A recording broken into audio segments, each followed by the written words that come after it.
Hi, this is Tamara at Mooglyblog.com, and in this video I'm going to be demonstrating how to make the All Grown Up Earwarmer. This is a free crochet pattern that you'll find on Mooglyblog.com, including 2 sizes. For the purposes of this video, I'll just be demoing the large size, which should fit a 22 to 24 inch head. This pattern calls for a US eye hook, which I have here by Furls, and Lion Brand Vanna's Choice in 2 colors. Let's get started. Okay, so I've gone ahead and finished round 1 of the All Grown Up Earwarmer, or almost, I should say. What I've done is made 62 foundation double crochets. If you're not familiar with foundation double crochets, please do check out the tutorial on the Moogly blog channel. After I've made my 62 foundation double crochets, I'm going to join with a slip stitch to the first one I made so that I'll be working in the round. So I'll go in under those top 2 loops and make a slip stitch.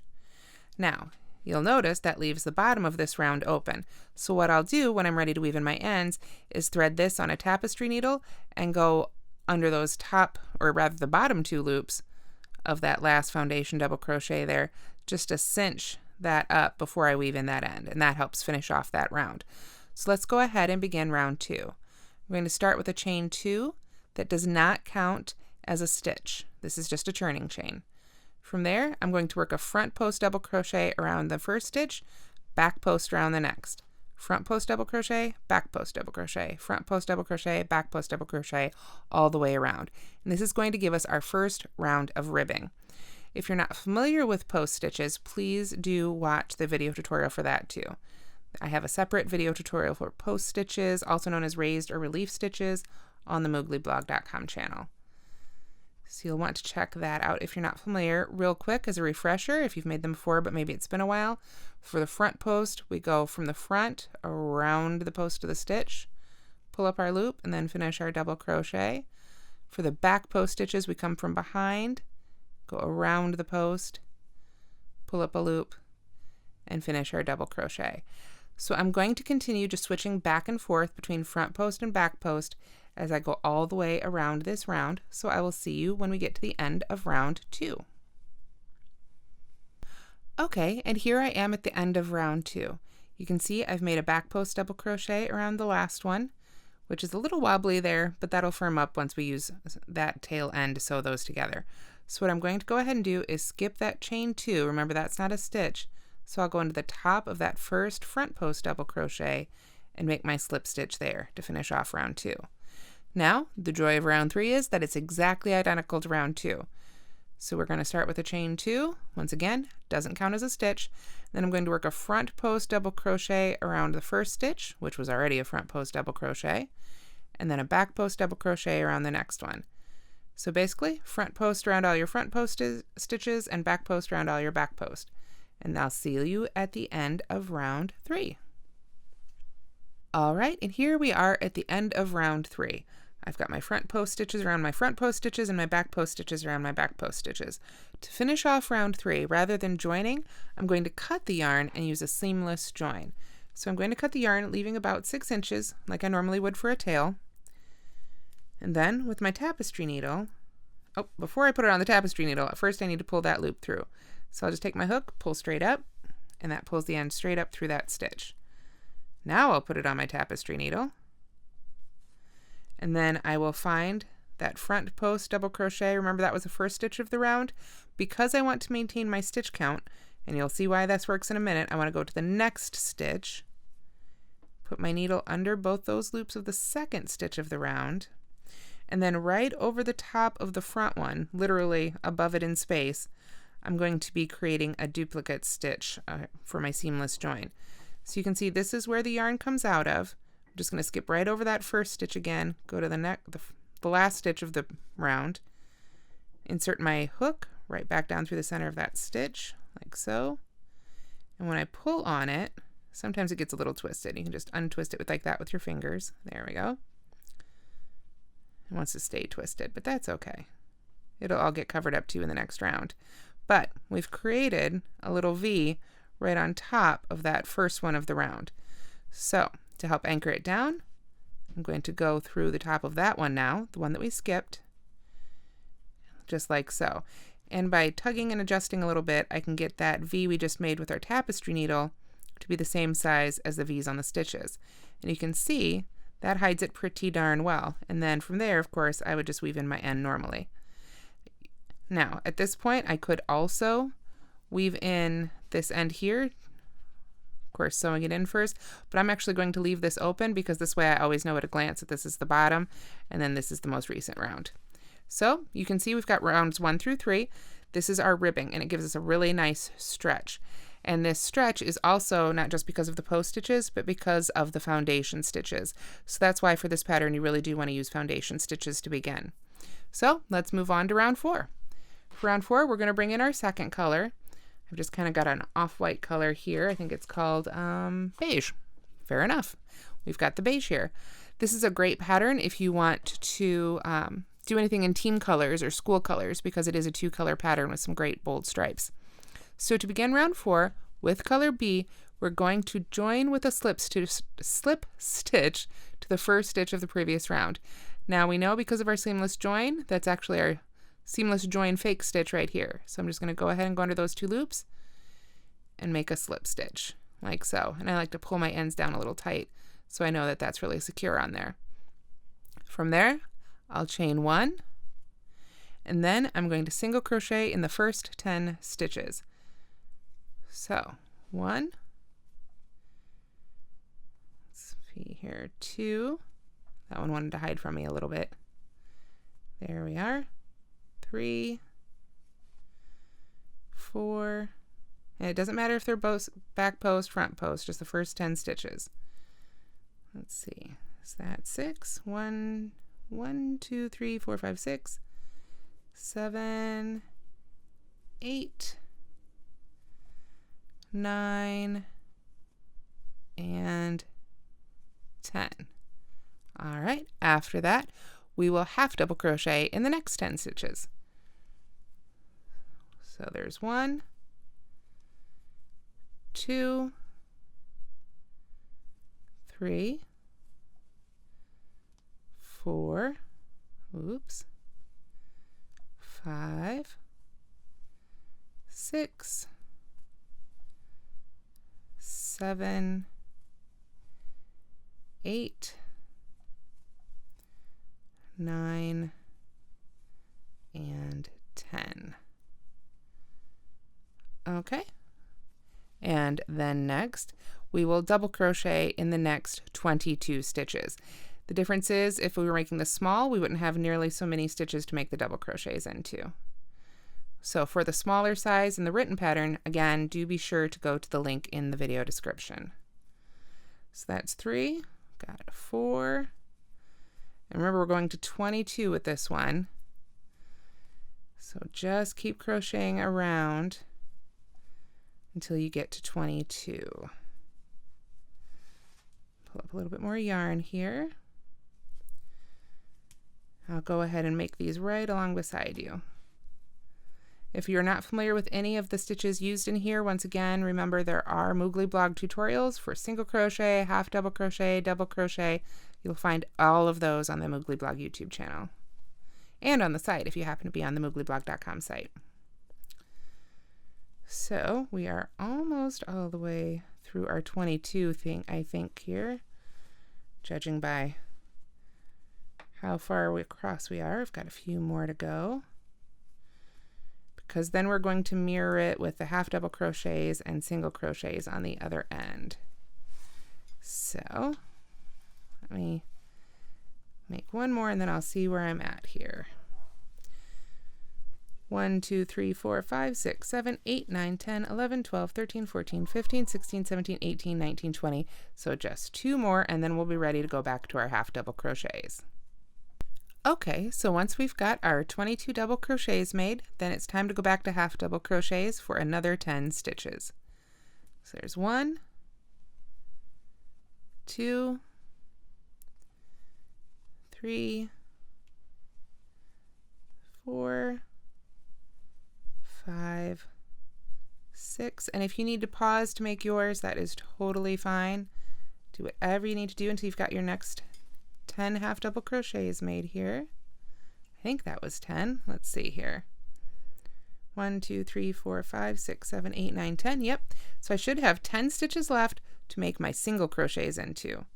So let's find out. 1, 2, 3, 4, 5, 6, 7, 8, 9, and 10. Perfect. So I'm right back here to that first stitch that we joined to, so I'm just going to join that with a slip stitch, and that is the end of round 4. Round 5 is exact same thing, except we don't have to join again. We chain 1, then we work 10 single crochets, followed by 10 half double crochets, 22 double crochets, 10 half double crochets again, and then 10 single crochets. So let's go ahead and work that one. This one's pretty easy because, again, you're just working the same stitch into the same stitch. So you know if you're on working into a single crochet, you work a single crochet. If you're working into a half double crochet, you work a half double crochet, and so on. So this one's pretty darn easy, and I will see you at the end of round 5. All right, so at the end of round 5, I've made my 10 single crochets, my total of 62 stitches.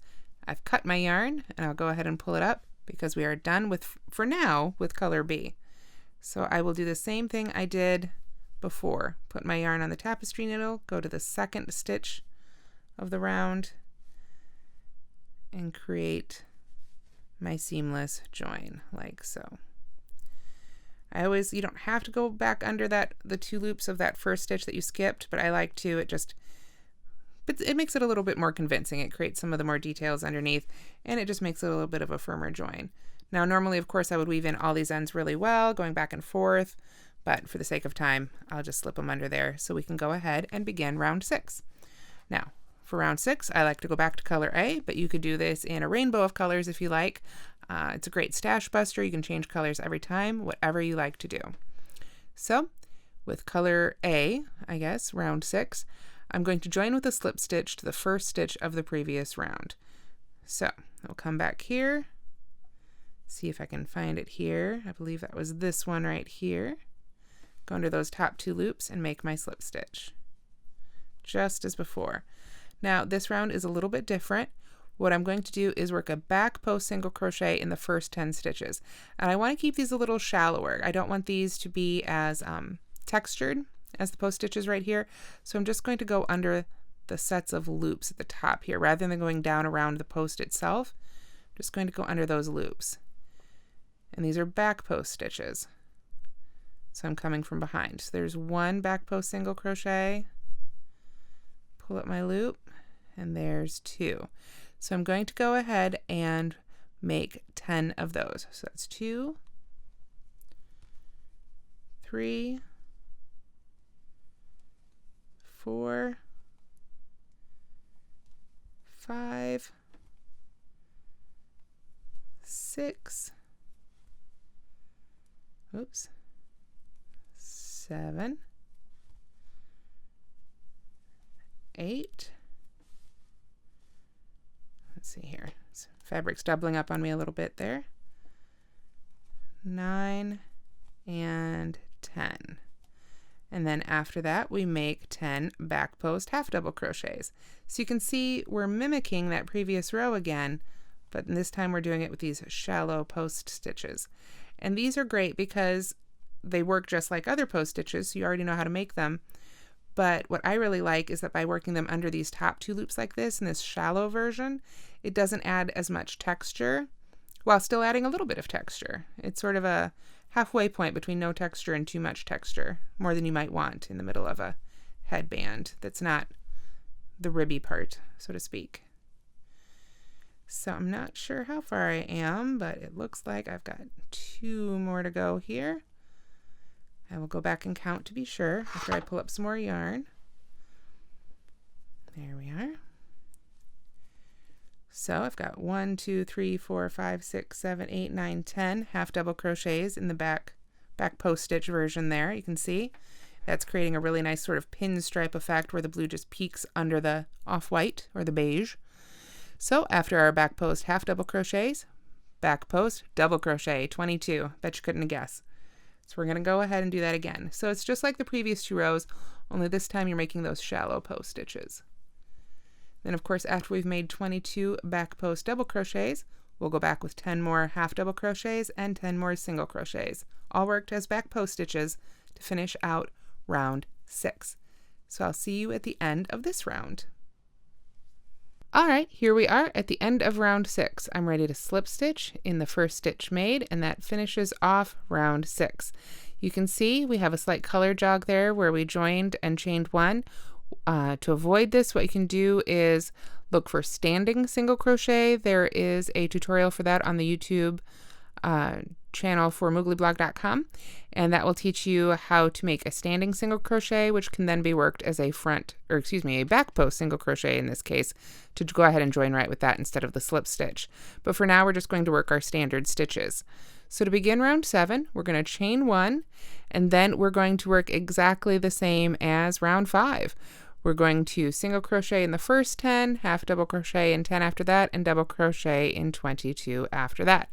I'm sure you see that that is exactly the same as one row we did, or the row we did a couple rows ago, our second row of white there, or whatever color you're using for color B. So I'm just going to go ahead and work those 10 single crochets followed by 10 half double crochets, and see you at the end, and then 22 double crochets, 10 half double, and back to 10 single, and I will see you at the end of round 7. All right, and here you can see I have finished round 7. I did 10 single crochets, 10 half double crochets, 22 double crochets, 10 half double crochets, and 10 single crochets until I came all the way back around here. And then I used that seamless join where I cut the yarn and made the duplicate stitch to go ahead and finish that off. Now, the next section is exactly the same as the previous 2 rows, only, again, in our next color. So since I've got an opportunity to add more rows here, I'm going to go ahead and show you how to do that standing single crochet in the post stitch style that gets rid of that little jog right there. What I'm going to do is start with a slip stitch in the new color already on my hook, and you can see I'm not attached to the headband at all, to our ear warmer. I'm going to go back and find that first stitch right there, and I'm just going to go ahead and make my back post single crochet without doing any sort of slip stitch and join. Did you catch that? You can see I've already started making that first stitch. Well, I have finished that first stitch, so I've started making that row, and I don't have any slip stitching there. Let me show you that one more time. I'm going to start with the slip knot on my hook, like so. Then you can see I hold that little tail in the unused fingers of my hook hand. That makes it a little easier. And then just go right around that first stitch for that first back post single crochet, just as we normally would. Because we've already got that first loop and slip stitch on our hook, you can just make it just like that, and then you don't have that slip stitch join. So from there, we're going to just, like I said, go ahead and repeat the last 2 rows again.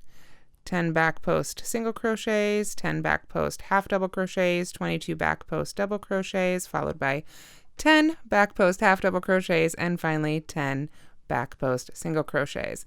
And then of course the next round is just like it, only we're not going into the post stitches, just like the previous round we did here where we just went into the tops of the stitches as normal. So, and that is that would be rounds 8 and 9. So I will see you at the end of round 9. Remember, we're just mimicking the last 2 rows here with our new color. So I'll see you there. All right, so you can see here I have finished rounds 8 and 9 in our beige color.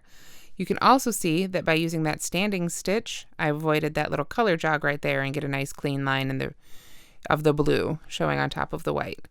You can also see at this point how the back with the single crochets is much shorter than the front with the double crochets. This does make a very wide ear warmer style headband to cover the ears. So, and we're not done yet. It's going to get a little bit thicker yet.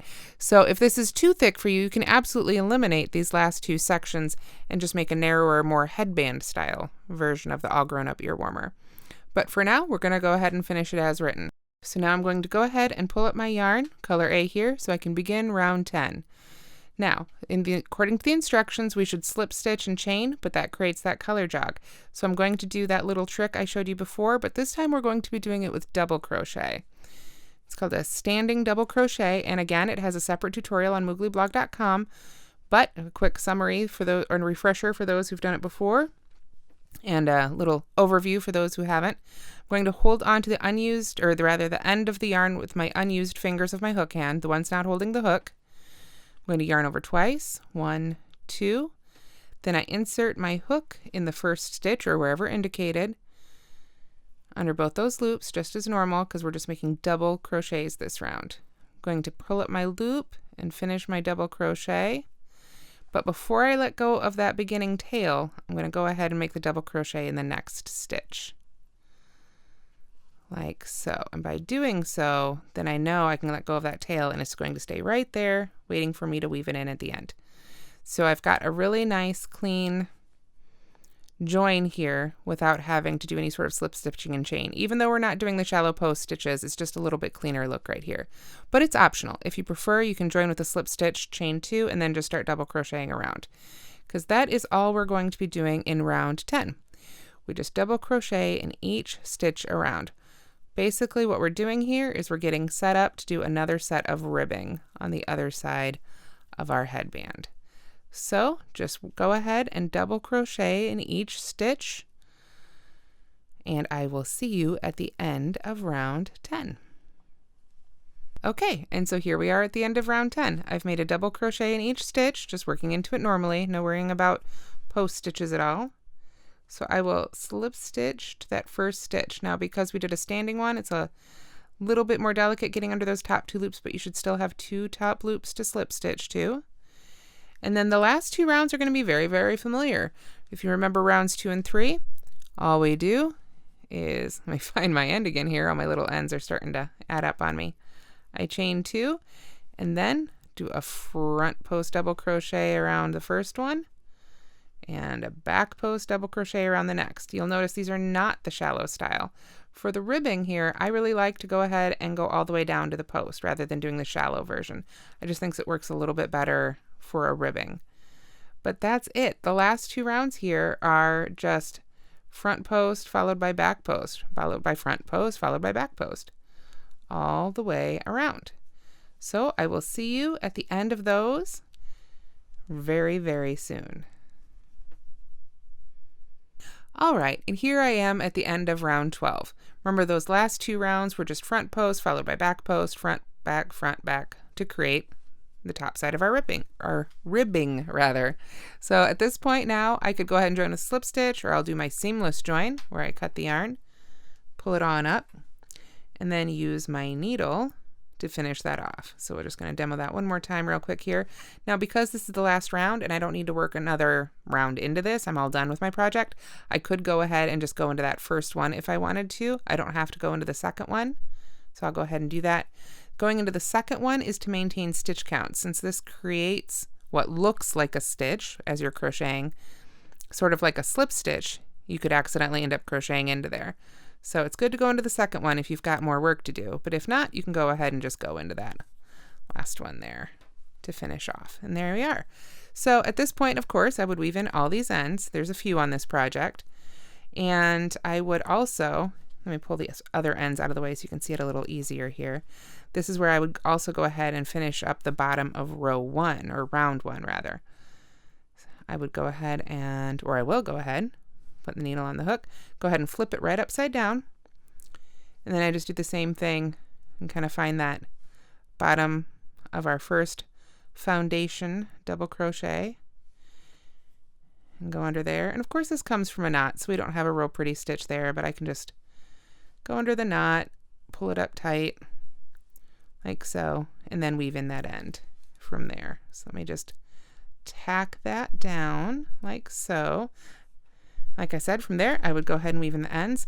This is the back, goes behind the head. This is the front that goes in front of the head. You can see it just has a really neat look.